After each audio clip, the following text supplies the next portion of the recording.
Hey friends, if you wish to fix actions recommended warning on your Windows Defender, then please watch this video. I will guide you through the resolution.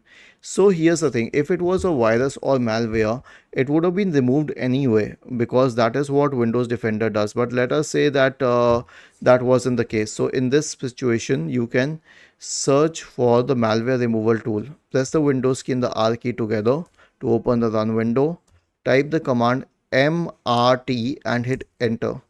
This will open the malware removal tool. Click on next, select full scan, next, and then it will scan.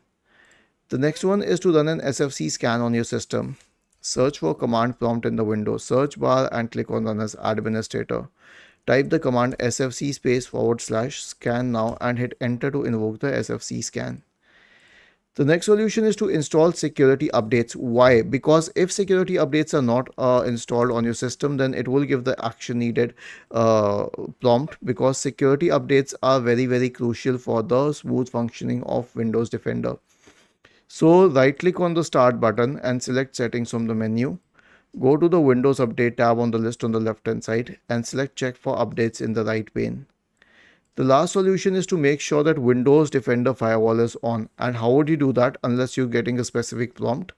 Search for Windows Defender Firewall in the Windows search bar and go to Windows Defender Firewall. Click on Turn Windows Defender Firewall on or off and make sure that it is at green for both the public and private networks. Click on OK and save the settings. Was this helpful? If yes, then please subscribe to the channel. If not, then let us know in the comment section of the video on how we could help you further. Thank you for watching this video and have a nice day.